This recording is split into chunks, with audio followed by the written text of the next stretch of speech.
Եվ մարդկանց կարծիքն եք նաև լսում, հետ են գնում, նորից քննարկում եւ այլն, օրինակ մարդիկ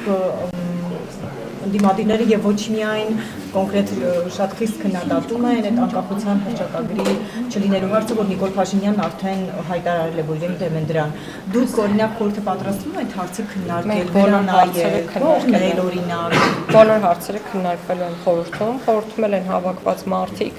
որոնք ունեն շատ տարբեր կարծիքներ եւ մենք պարտավոր ենք լսել յուրաքանչյուրի կարծիքը, բայց վերջում ինչպես կորոշվի ամփոփել նախագիծը, դա կմնա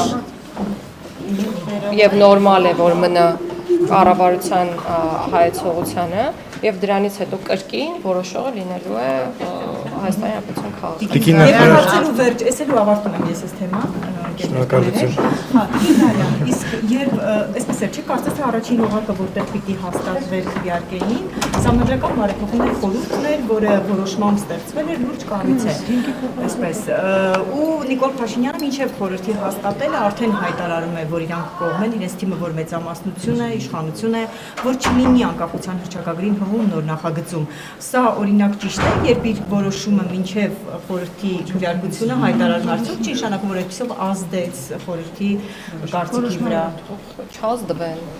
ասենք ինչ տա։ Ես ուզում եմ հասկանամ, էլի, տեսեք, դուք այնպես եք ներկայացնում կամ ամեն դեպքում իմ ականջին է այդպես հնչում, որ երբ որ մենք տեքստը հրապարակեցին կամ հիմա եթե արվում են հայտարարություններ, վերջ։ Արվում են քաղաքական հայտարարություններ, վարչապետը քաղաքական պաշտոն զբաղեցնող անձ է, իրավունք ունի հայտարարել այն, ինչ ճիշտ է գտնում։ Խորհրդի անդամներն են, իրավունք ունեն հայտնել իրենց կարծիքը հրապարակայնորեն այդ թվում, եւ ես նախորդ անգամ էլ նշեցի, որ խորհրդի նիստերը բաց են, կարող եք գալ եւ լուսաբանել, եւ ցանկալի է գալ եւ լուսաբանեք իրականում, բայց հաճախ չեք գալիս։ Հա, իդեպ, ինչի՞ չեք գալիս։ Ամեն ուրբաթ լինում է, ամեն ուրբաթ ասել երբե լինելու, բայց ինձ թվում է համանդրության ամբողջ տեքստը եւ ձեզ պետք է հետաքրքիր լինի եւ հանրությանը եւ ձեր միջոցով մենք հանրության նաեւ պետք է տեղեկացնենք, թե ինչ է արվում։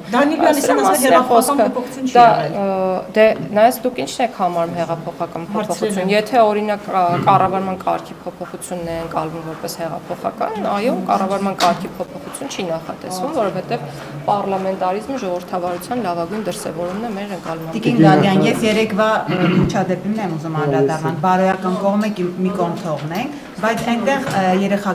երեխա կար նստած եւ Նիկոլ Փաշինյանը գոռում էր այդ երեխայի ներկայությամբ, այստեղ երեխայի իրավունքների խախտում ես չեմ ուզում որակումներ տալ եւ դրա իրավունքն էլ չունեմ, բայց եթե չեմ սխալվում, հաջորդի վարչապետը հրապարակում է արել այդ միջադեպի հետ կապված եւ կարող եք օրինակ մեջ բերել վարչապետի հրապարակումը ինչի մասն Հիմա դա հարց է, թե պնդում է, թե ինչ է։ Ես հայտնվեիք, ինչ կանեիք, այդ ներողությունը կընդունեիք որպես ներմայր։ Ես կմտածեի ինչ անել եւ նույնն էլ խորհուրդ եմ տալիս այդ կնոջը, ես չեմ կարող որևէ որակում տալ այն երևույթի մասին, որը տեղի է ունեցել եւ գնահատականը միջադեպին տվել է հենց վարչապետը, ավել որևէ բան չեմ կարող։ Տիկին նախարար վերում են իրավիճակը, որ տեղի է ունեցել, Տիկին Գալյան, տեսեք, բռնության ակնհայտ իրավիճակ էր, երբ որ երեխան բախորած կպել էր մորը եւ այդ լավ, պաշտպանության մեխանիզմները նախատեսված են։ Տիկին նախարար, վերջի երկու անգամ ուրախ ավտոբուսի մեջ չեք, ինչ է կատարվում։ Ինչ ներողություն իրավիճակը ներկայացնում ասում եք շատ լավ։ Իրավիճակի մասին չէի ասում շատ լավ։ Ես խոսքը ավարտելուն էի ասում շատ լավ, այո, գուցե ճիշտ է կամ այսինքն շատ լավը տարբեր ձևերով կարող է մեկնաբանել եւ այլևս խնդրում եմ չմիջամտել այն դեպքում, երբ ես խոսում եմ։ Սա չեք ասում, եւ պետք է հարցնել։ Ուրախ ավտոբուսի վերջի շրջանի շրջագայություններից դուրս եք մնում, ինչն է պատճառը։ Դուրս չեմ մնում եւ եղել եմ ուշադիր չեք եղել։ Տիկին նախարար քիչ առաջ հարցադրում արեցի նաև արտգործնախարար պարոն Արադ Միրզոյանին, ձեզ նույնպես ուզում եմ հղել։ Ռոբերտ Քոչարյանը հաճախ է նշում, որ հետամուտ է լինելու Արցախահայերի վերադարձի իրավունքի իրացմանը, որպես Մասնագետ խնդրում եմ ասեք, ինչ է ենթադրում միջազգային իրավունքում վերադարձի իրավունքը եւ ձեզ արդյոք հայտնի են այդպիսի ժողովուրդներ, հանրություններ, որոնք երբևէ օգտվել են վերադարձի իրավունքից։ Ճիշտն ասած, չգիտեմ ինչ նկատի ունի ասողը եւ կարծում եմ, որ լավագույն տարբերակը իրեն հարցնելն է, թե ինչպիսի բովանդակություն է պարունակում ասվածը եւ օրինակ ինչպես է ինքը պատկերացնում դրա իրացվելը։ Այսինքն, եթե կան իրավական մեխանիզմներ, գուցե դրանք կան, ես չեմ ժխտում, բայց կարծում եմ, որ արժե դրանց մասին հրապարակային խոսել։ Այսինքն, հիպոթետիկ ցանկությունների բարձրաձայնումը կարող են բոլորը անել, բայց կոնկրետ ճանապարհային քարտեզի տեսքով ասվածը ներկայացնելը Տիկին նախարար, միջազգային իրավունքում կա այդպիսի իրավունք, դա է ուզում ճշգրտել, վերադարձի իրավունք։ Չեմ կարող ասել։ Վերջին հասարսուր դեպքը 1 տարեկան երեխային, որ խորթմայրը ծեծել էր, հիմա կալանավորված է, հնարավոր է նմանատիպ դեպքերը գոնե կանխելու կամ չգիտեմ, թիվը նվազեցնելու համար քրեական օրենսգրքում փոփոխություններ իրականացվեն պատժի փոփոխության հետ կապված, որը կարող է որոշակի առումով նաև այս իրավիճակները մեղմացնի։ Ախր առանձին դաշնությամբ սպանության համար նախատեսված է ընդհանուր մինչև ցմահ ազատազրկում։ Այսինքն դրանից ավել ինչ նախատեսվի քաղաքականություն մշակող մարմնի կողմից։ Մահապատիժ նախատեսվի։ Չէ, ես ձեզ նորություն պետք է ասեմ, որ Հայաստանը եւ Եվրոպական միությունը եւ Եվրոպայի խորհուրդը մահապատիժի ձեռքբերում են եւ մարդու իրավունքների եւ ազատությունների վերաբերյալ կոնվենցիան դրա լրացուցիչ արձանագրություն մասնավորապես արգելում է մահապատիժ։ Բայց նման դեպքերի կանխարգելման համար ինչ աշխատանքներ են տարվում։ Ոստիկ նորություն ասել դրա համար։ Մեր Որտեղ մահապատիժ։ Ինձ համար վերադառնալով կրկին մետրոյի միջադեպին, վարչապետը անվտանգության մեծաթիվ աշխատակիցներով, թիմակիցներով մտնում է վագոն, քաղաքացու կամքին հակառակ փորձում է ինչ-որ առարկա, այս դեպքում Հայաստանի Հանրապետության քարտեզի լոգոն, տարբերանշանը առաջարկել, քաղաքացին մերժում է, վարչապետը շարունակում է պնդել, սա չեք կարծում, որ այդպես մեծ թվով ախլանիկներով կնոջ երեխայի նկատմամբ այնուհանդերձ հոգեբանական բռնություն է գործադրվել։ Դուք սա դուք կարծում եք այդպես։ Իմ կարծիքը, ես նախարար չեմ, իմ կարծիքը չի հետաքրքրում մարդկանց։ Ես շատ ուրախ եմ, որ ձեզ հատկապես ձեզ իմ կարծիքը հետաքրքրում է, շատ շոյված եմ։ Բայց եթե դուք տեսնում եք քրեորեն հետապնդելի արարք, վարչապետի արարքում, խնդրում եմ հանցագործության մասին Դուք չեք տեսնում։ Ես իմ կարծիքը կպահեմ ինձ եւ կասեմ նույնը։ Վարչապետը ինքն է արձանագրել այդ դեպքի բնույթը եւ պատրաստակամություն է հայտնել ներողություն խնդրել։ Ես չեմ կարծում, որ եթե պատկերացումը լիներ այնպեսին, որ ամեն ինչ նորմալ է, նմանատիպ հայտարարության մենք կառերեսվեինք առհասարակ։ Եւ հետեւաբար նորից եմ կրկնում, չեմ անում որևէ մեկնաբանություն։ Բայց դուք անդադին ստիպում եք մեկնաբանություն անել։ Ես որևէ պաշտպանվածություն չունեմ։ Դա է ասում, որ եթե ամեն ինչ նորմալ է։ Կրկնում եմ, բացեք վարչապետի պաշտոնական էջը եւ ծանոթացեք բոլոր Գլխավոր դատախազի պաշտոնի հավակնություն ունեք։ Ոչ, ես արդեն այդ մասին։ Ներողություն, տիկին նախարար, այդ մետրոյի միջադեպը արդյոք մտնում է վարչապետի ամեն առավոտ ցույց տրվող այդ ձեռքերով շարժման դրամաբանության մեջ, թե ոչ։ Ես արդեն ասացի, չեմ մեկնաբանելու եւ չեմ շեղվելու այլևս այս սկզբունքից։ Եթե ասում եմ չեմ մեկնաբանելու, չեմ մեկնաբանելու, որքան էլ որ նույն հարցը։ Ինչպես ասում ենք, վարչապետը ներողություն է խնդրում, բայց իշխանական լրատվամիջոցները շարունակում են արցախցիների նկատմամբ ատելություն գեներացնել, չգիտեմ ինչ-որ հին այսպես գրառումներ են նորից թարմացնում եւ այլն, երբ վարչապետը ներողություն է խնդրել, ինչու է իշխանական լրատվամիջոցը նորից արցախցիների նկատմամբ այսպես ատելություն գեներացնում։ Եթե չեմ սխալվում, նախորդ շաբաթ օրը չեմ հիշի, բայց ներառականության մասով շատ մեծ միջոցառում ունեցանք, որը նվիրված էր տեղահանված մեր քույրերի եւ եղբայրների իրավունքների պաշտպանությանը եւ այնտեղ մեծաքանակ մարդիկ կային, որոնք որ պատրաստ էին եւ արդեն բնակություն էին հաստատել Հայաստանի Հանրապետություն եւ օգտվում են այն սոցիալական ծրագրերից, որոնք առաջարկում են հենց կառավարությունը եւ այդ ամենում ես ոչ թե ատելություն նկատեցի իշխանության կողմից կամ առհասարակ վարած քաղաքականության տեսանկյունից, այլ ընդհակառակը հոգատարություն եւ մեծ խնամք եւ մեծ ցանկություն աջակցելու։ եւ հետեւաբար խնդրում եմ այլևս չփորձել այնպես մեկնաբանել, որ տեղահանված մեր քույրերի եւ եղբայրների նկատմամբ կարող է որևէ կետում ատելություն գեներացվել, ընդհակառակը կառավարության բոլոր ծրագրերը միտված են հոգատարության ու խնամքի դրսևորմանը։ Բացեք ծանոթացեք ինչ է նշանակում կառավարության ծրագիրը վարչապետի մակարդակով խրախուսվում է։ Մենք տեսել ենք, չէ՞, մարդիկ ինչպես են ցեղասպանությունից, այսպես ասած, փախել եկել, փրկվել, փախել չէ, ներողություն, բռնի տեղահանվել։ Ու այդ մարդկանց երբ որ ասում են փախածները, բռնի տեղահանված անձանց հետ կապված, այսօր կան եւ գործում են բազմաթիվ ծրագրեր եւ այդ ծրագրերը իրականացվում են կառավարության կողմից, իսկ վարչապետը հանդիսանում է հենց այդ կառավարության ղեկավարը։ Եվ եթե չլիներ, դե հիմա ես իրականության հետ դա կապ չունի, մարդիկ չեն։ Դուք նույն երևույթի մասին եք խոսում։ Ուզում եմ ասել, ես չեմ մեկնաբանել, Տիկին Գայլյան, Նիկոլ Փաշինյանը եւ ճեպազրույցում եւ երեկել նաեւ այդ հանդիպումները ամփոփելիս շատ ուղիղ ասում է, որ եթե քաղաքացիական պայմանագիրը չվերընտրվի, սեպտեմբերին պատերազմ կլինի։ Սա ուղիղ սպառնալիք չի ընդունվել։ Քաղաքական հայտարարություն է։ Պայմանավորվել եք, պարոն Մինասյանն էլ էր ասում Արծվիկ, այդ նույն բառը Պաշարով ինչ դուք ասացիք, Չենք պայմանավորվել, հաստատ չենք պայմանավորվել, բայց տեսեք, քաղաքական հայտարարություն է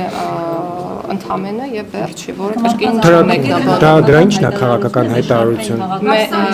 Նախ դրանից առաջ մենք Թողեք հարցին պատասխանեք։ Խոսքը խաղաղության, հաստատված խաղաղության եւ այն փայփայելու մասին է, իսկ այն հայտարարությունները, որոնք հնչում են ընդդիմադիր դաշտի կողմից, մեր ընկալմամբ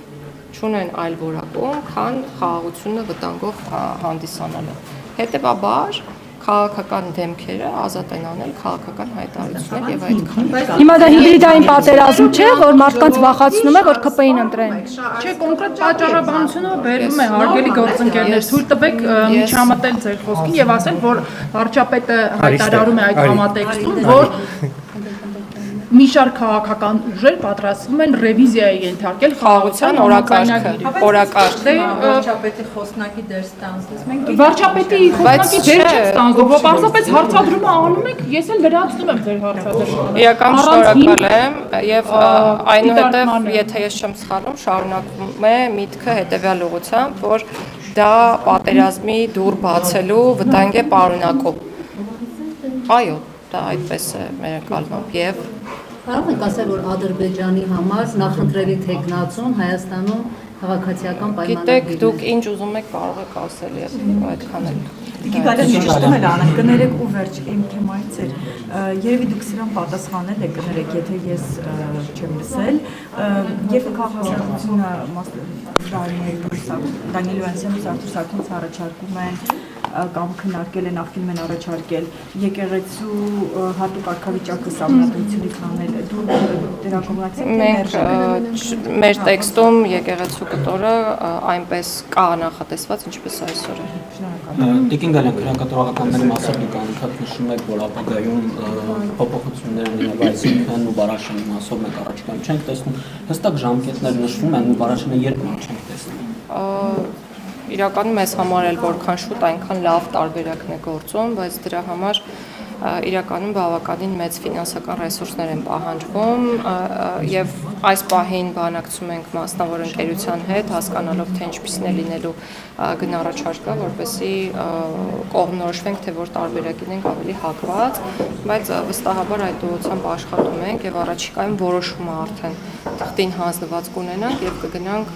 Նուբարաշյանը փակելու ճանապարհով, բայց քանի որ նոր շենքի կառուցման կամ առնվազն վերակառուցման հետ են գործ ունենալու,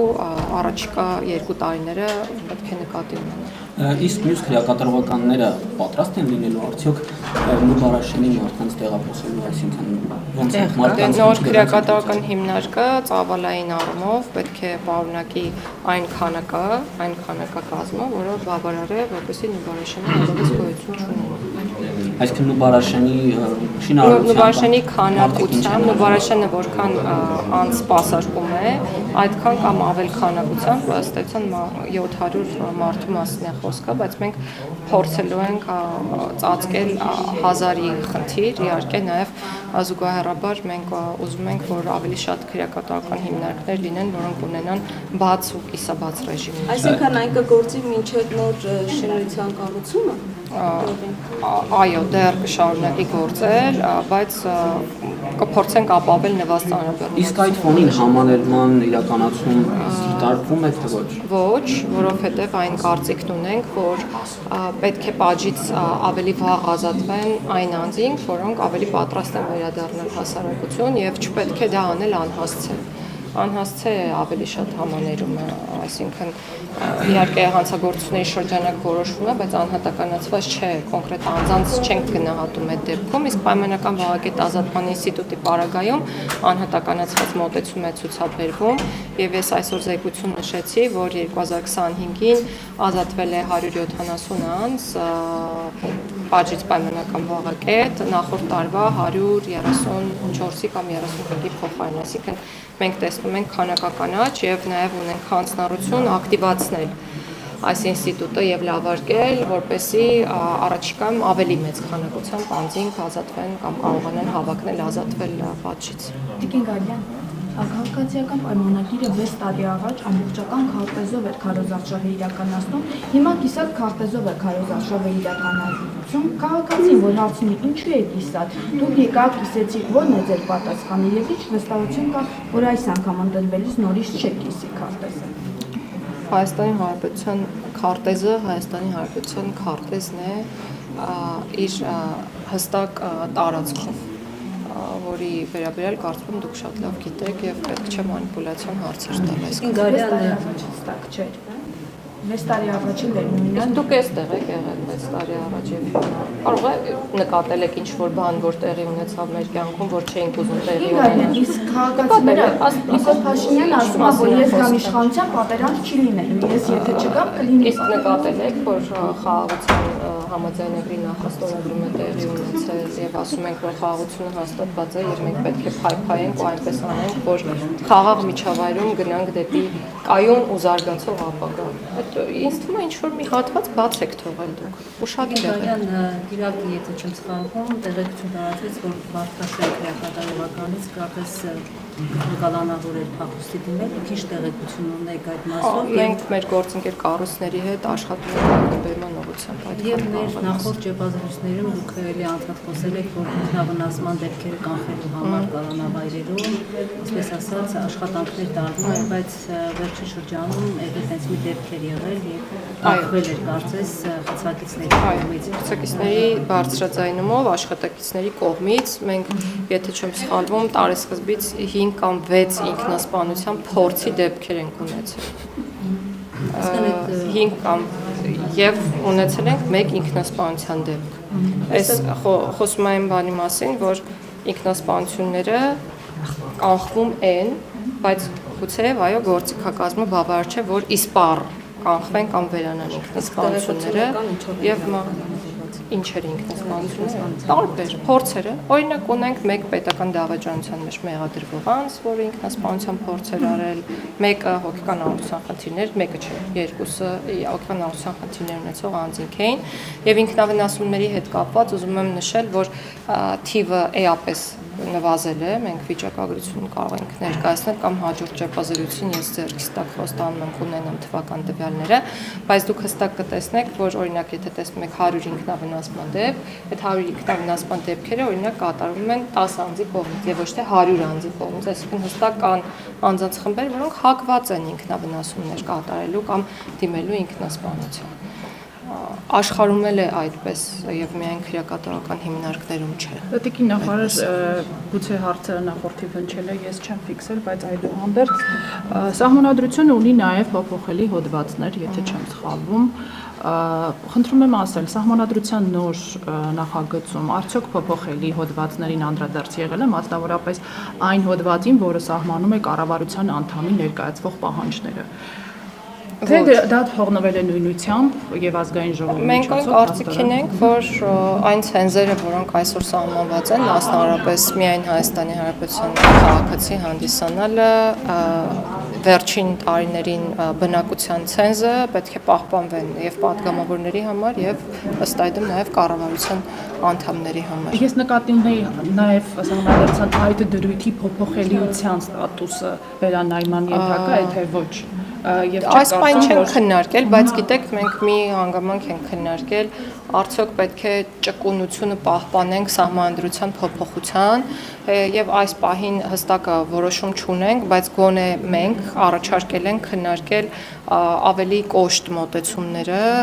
օրինակ հնարավորություն ենք առաջարկել փոփոխություններն իրականացնել երկու գումարման ազգային ժողովների կողմից, որպեսզի հեշտ փոփոխություններ հնարավոր չլինի իրականացնել, բայց սա թեզ է, որը դեռ չի քննարկվել, կքննարկվի ապագայում։ Հավանիչ տեսանյութը եւ բաժանորդագրվիչ նորությունները բաց չթողնելու համար